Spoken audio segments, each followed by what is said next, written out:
여러분, 요즘 TV나 혹은 유튜브를 켜면 어김없이 나오는 방송 중에 먹방이라는 게 있습니다. 다들 많이들 보셨을 것이고요. 여러분들 중에 아마 좋아하는 분들도 많이 계시리라 생각합니다. 한국의 먹방은 이제 공식적으로 보면 지난 2010년 이후로 이미 전 세계적으로 유명한 컨텐츠가 되었다고 합니다. 특별히 지난 2016년에 제가 미국에 있을 때 그때 저도 이 방송을 봤던 기억입니다만, 미국의 CNN 방송에서 한국의 먹방을 소개한 적이 있습니다. 당시 방송에서는 여러분, 먹방을 이렇게 영어식으로 표기하자면 소셜 이팅 이렇게 표기할 수 있거든요. 그런데 우리말 그대로 먹방, 이렇게 MUKBANG 이렇게 먹방이라고 표기하면서 What is 먹방? 먹방은 무엇인가? 그리고 이 사람들은 왜 자기가 먹는 걸 찍고 앉았는가? 이러한 의문을 던지면서 한국 먹방을 아주 흥미롭게 소개하기도 했습니다. 이처럼 먹방이 한국을 넘어 전 세계적 트렌드가 된 것에는 여러 이유가 있겠습니다만, 가장 분명한 이유는 학자들마다 지적하기를 누구나 먹는 욕구가 있다, 식욕이 있다, 식욕을 누가 막겠는가 하는 그런 이야기들을 학자들이 말을 합니다. 최근 들어서는 여러분, 먹방을 해도 아무거나 안 먹죠. 건강식을 다루는 그런 먹방들을 많이 합니다만, 사실 처음에 시작될 때는 누가 많이 먹나 이렇게 경쟁하듯이 이 먹방을 보여줍니다. 그래야 조회수가 많으니까요. 또 아주 매운 음식을 더 맵게 만들면서 누가 잘 견디나, 말도 안 되는 이런 식욕 경쟁을 가지고 이런 게 대세였었던 걸 생각해 보면 정말이지 인간의 식욕은 가장 원초적인 욕구가 분명한 것 같습니다.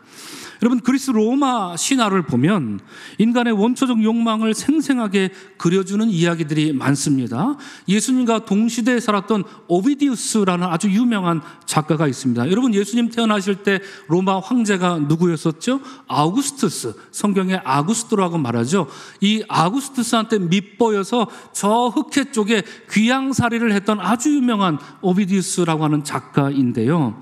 그가 쓴 변신 이야기라는 책에 보면 우리가 많이 들어봤던 그리스 로마 신화 이야기가 거기에 나옵니다. 널리 알려준 이야기 중에 아마 여러분 다 아실 것입니다. 만지는 모든 것을 황금으로 변화시키는, 뭐죠? 여러분 들어보셨죠? 마이다스의 손 혹은 미다스의 손, 마이다스 터치 이렇게 보통 말하지요. 안타깝게도 이 이야기는 해피엔딩으로 끝나지 않습니다. 마지막에 가서 어떡합니까? 여러분, 저 그림에서 보시다시피 자기 딸을 만졌다가 자기 딸을 황금으로 만들어 버리는 그런 끔찍한 결과를 맞게 되기 때문입니다. 또한 식욕에 관한 아주 흥미로운 이야기도 있습니다. 곧 에리식톤이라는 인물입니다. 에리식톤, 혹시 처음 들어보신 분들도 많이 계시리라 생각하는데요. 어느 날 이 에리식톤이라는 인물은 케레스라는 신이 다스리고 있던 숲에 들어가서 여러분 화면에 보는 것처럼 저 거대한 참나무를 이렇게 도끼로 내리쳤습니다. 그러자 저 나무를 지키는 저 하얀 요정이 딱 나타나서 멈추라 이렇게 했지만, 에리식톤은 이걸 무시하고요, 도끼질을 계속합니다. 그리고 드디어 이 참나무를 쓰러뜨린 것입니다. 그러자 나무의 요정은 이것을, 이 나무를 지키는 케레스, 그 신에게 일러 바쳤습니다.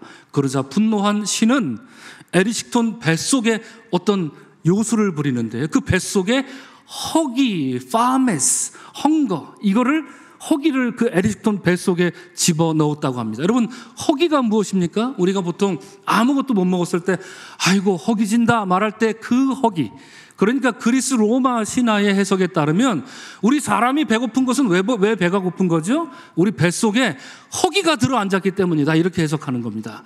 그래서 허기가 들어앉은 사람을 우리는 뭐라고 부를까요? 어이구 걸신 들렸네, 이렇게 말할 수도 있는 것이겠죠. 그래서 허기에 시달려 내 저놈을 죽게 하리라, 이렇게 신의 저주를 받습니다. 그 후 저주받은 에리식톤은 닥치는 대로 눈에 보이는 것을 잡아먹습니다.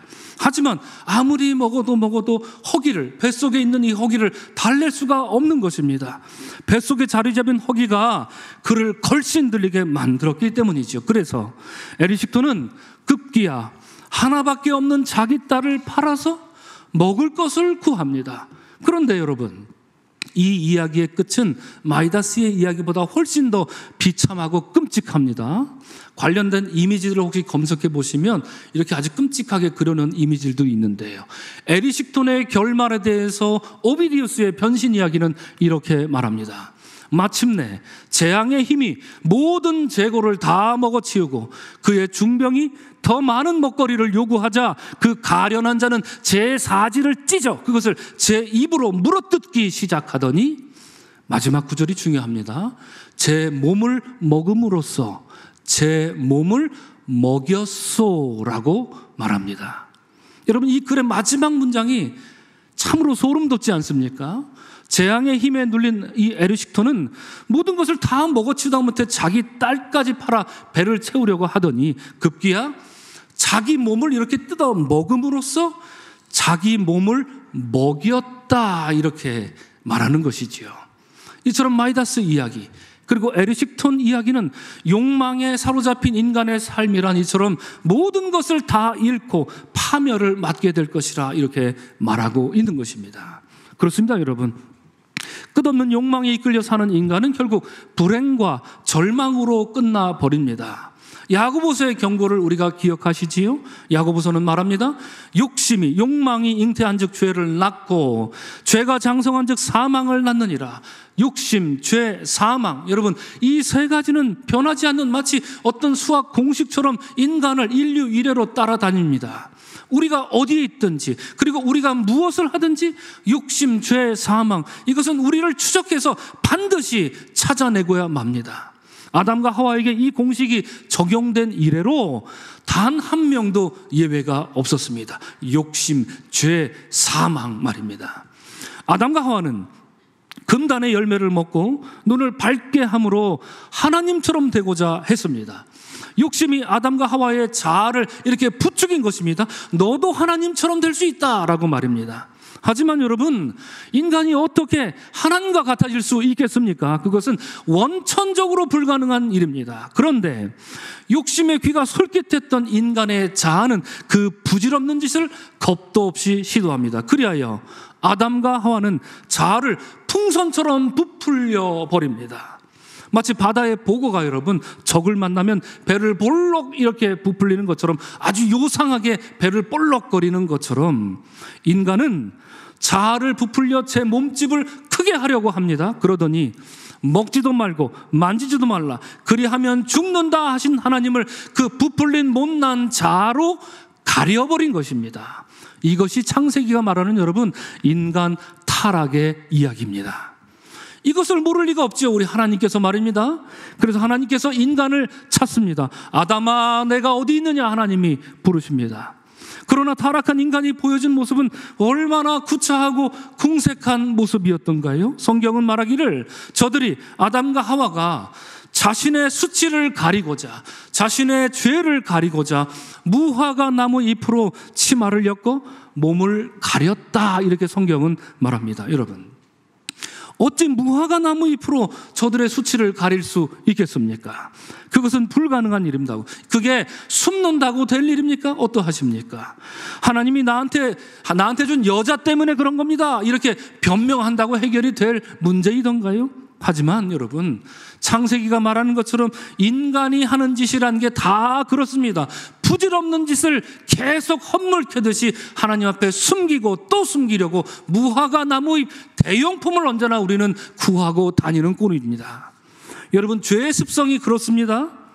죄를 짓고도 죄인 줄 모르는 게 죄입니다. 그리고 자기가 죄를 짓고도 늘 남에게서 원인을 찾는 게 죄의 습성입니다. 그래야 아담과 하와는 스스로 믿어버린 것입니다. 무화과 나무 잎으로 따위로 엄벙덤벙 나를 가려버리면 하나님의 눈을 가릴 수 있지 않을까라고 말입니다. 스스로 그렇게 생각하더니 자기를 스스로 속이더니 스스로 속아 넘어갑니다. 마치 앞서 말씀 소개해드린 것처럼 에리식톤이 마지막 그의 모습이 어땠다 말씀드렸죠? 제 몸을 먹음으로써 제 몸을 먹였다라고 말하는 것처럼 똑같습니다. 오늘 2022년 성탄절에 하나님이 우리에게 주신 말씀은 요한복음 1장의 말씀입니다. 우리가 잘 아시다시피 요한복음 1장은 여느 다른 복음서들과는 전혀 시작이 다릅니다. 마가복음은 빨리 예수님의 복음을 전해야 하기에 그 긴박하게 예수님의 복음을 타전하면서 시작합니다. 마태와 누가는 그렇지 않았습니다. 예수님의 탄생 과정에 대해서 사람들에게 알려주고자 그 신비로운 탄생 과정과 그 의미를 전하며 시작합니다. 그러나 여러분, 요한복음은 어떻습니까? 시작 자체가 여느 다른 공간 복음서들과 전혀 다릅니다. 태초에 말씀이 계시니라.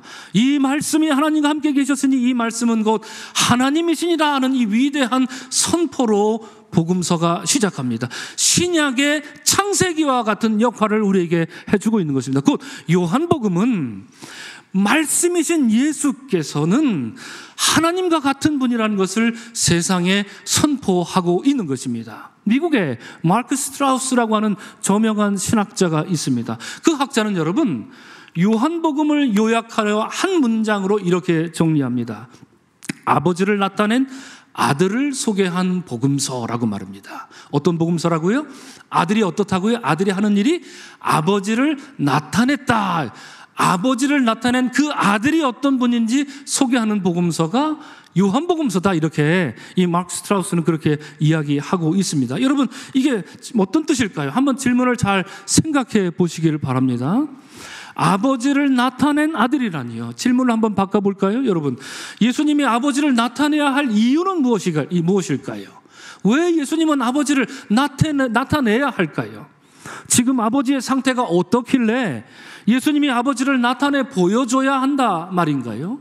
왜 그럴까요, 여러분? 혹시 하나님 아버지께 무슨 문제라도 생긴 것일까요? 어떠하십니까? 아니면 하나님이 무언가에 가려서 잘 안 보이기 때문에 예수님이 좀 보여줘야 되는 그런 상황이라도 벌어지게 된 것일까요? 모르긴 몰라도 사람들이 하나님을 제대로 보지 못하고 있는 건 분명합니다. 어쩌면 사람들이 하나님을 보려고 하지만 하나님이 잘 안 보이거나 아니면 하나님을 어떻게 봐야 할지 몰라서 전전긍긍하고 있는 것일지도 모르겠습니다. 예수님 시대의 말입니다. 여러분, 독일이 일으킨 세계 2차 대전, 당시 사람들은 하나님을 보기 어려웠습니다. 하나님을 믿기는 더더욱 어려웠습니다. 그 이유는 유대인들은 물론이고 많은 그리스도인들이 독일 나치의 가스실에서 죽임을 당했기 때문입니다. 그때 사람들은 여러분 스스로 묻고 답하기를 이러했습니다. 하나님은 어디 있는가? 하나님은 없다. 하나님은 가스실에서 죽었다. 이렇게 많은 사람들이, 많은 신앙인들이 그때 이런 고백을 했습니다. 오늘날 유대인들이 하나님을 믿지 않는 이유가 바로 그 이유입니다. 그들은 지금 그렇게 믿습니다. 하나님은 있었지만 하나님은 2차 세계대전 당시에 가스실에서 죽어버렸다. 우리는 더 이상 하나님을 믿지 않겠다라고 말하는 유대인들이 오늘 많은 이유가 바로 이 사건 때문입니다. 사실상 여러분, 그때는 하나님이 정말 없는 것처럼 느껴지던 시대였습니다. 하나님이 정말 살아있다면 이처럼 많은 사람들이 가스실에서 죽어가고 있을 때 하나님, 당신은 대체 어디서 무엇을 하고 있는 것입니까? 이 물음에 그 누구도 선뜻 대답할 수 없었기 때문입니다. 이런 시대 속에서 유대사상가 마르틴 부버라는 인물이 있었습니다. 앞서 말씀드린 것처럼 사람들이 하나님은 없다, 하나님은 죽었다라고 말할 때 마르틴 부버는 이렇게 말합니다. 아니다. 하나님은 지금 무언가에 가려져 있다. 그렇게 말합니다. 그것이 저 유명한 신의 일식, Eclipse of God 이라고 하는 개념입니다. 여러분, 일식이 무엇인지 다들 아시지요? 솔라 이클립스, 그게 뭔지 다들 잘 아시지요? 태양을 중심으로 지구가 이렇게 돕니다. 또 지구를 중심으로 달이 공전합니다. 그런데 일정 기간이 되면 태양, 달, 지구가 순차적으로 일직선에 섭니다. 그래서 태양에 비하면 이 좁쌀만도 못한 달이 우리가 보기에 저 화면처럼 하늘을, 태양을 가려버립니다. 이런 현상을 우리는 일식이라 부릅니다. 달이, 여러분, 조그만한 달이 저 커다란 태양을 가려버립니다. 그러나 여러분, 지금 저 현상 일식이 일어났습니다. 그렇다고 해서 달이 해를 가렸다고 해서 해가 완전히 빛을 잃던가요? 달이 태양을 가린다고 태양이 없는 겁니까? 그러면? 없어집니까? 달이 태양에게 티끌만큼이라도 어떤 손상을 가할 수 있단 말입니까? 그렇지 않습니다. 아니, 그럴 수 없습니다.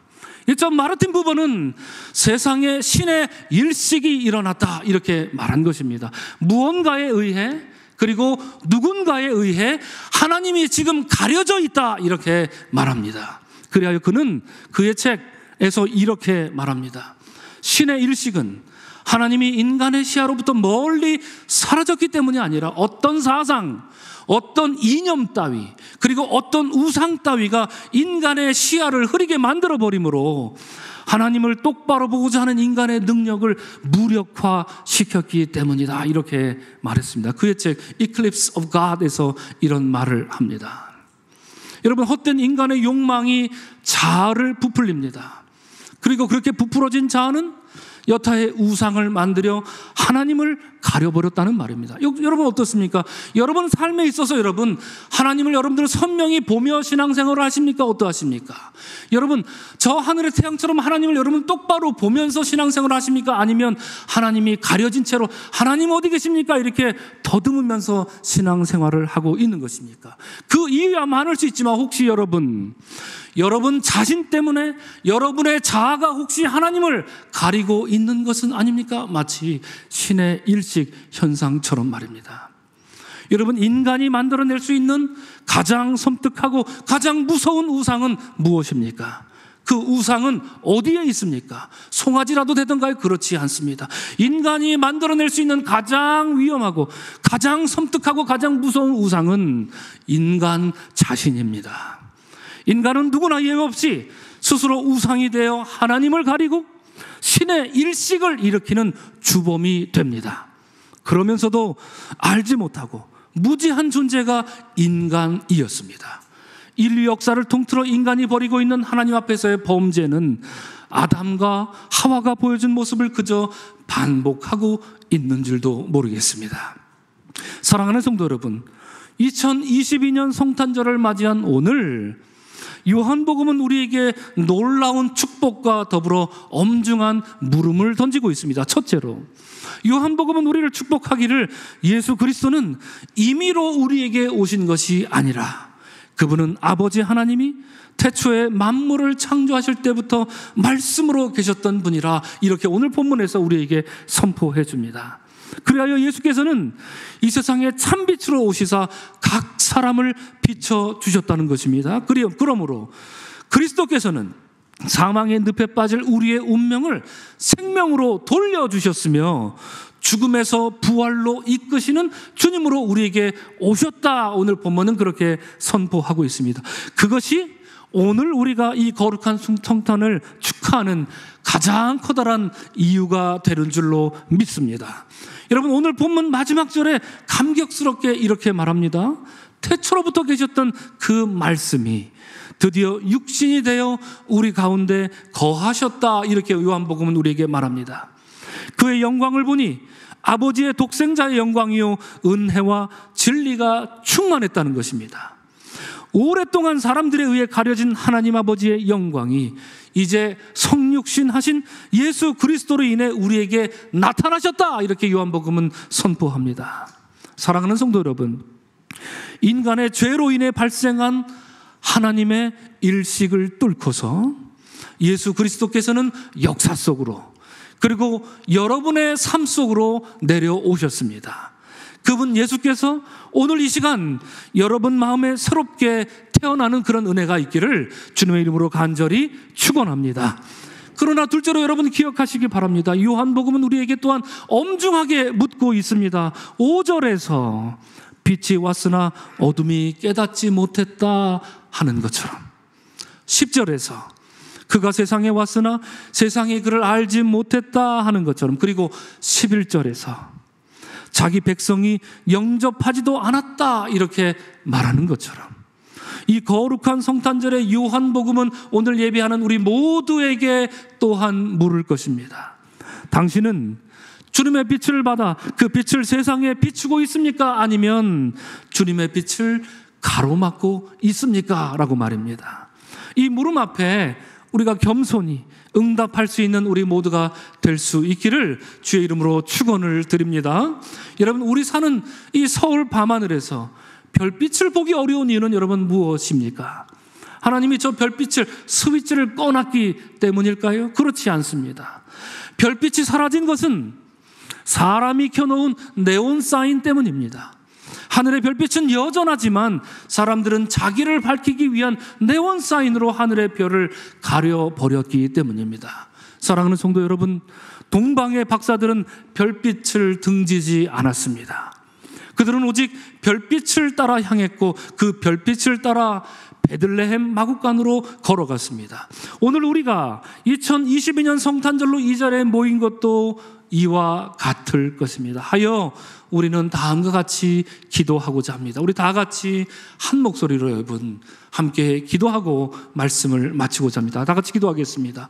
주님, 하나님을 가리는 우리의 못난 자아를 구원하소서. 주님, 우리 시대에 일어난 하나님의 일식을 거두어 주소서. 주님, 성육신하신 예수 그리스도로 만족해 하소서. 오늘 우리 마음속에 태어나실 우리 주 예수 그리스도의 이름으로 축복하며 기도합니다. 아멘.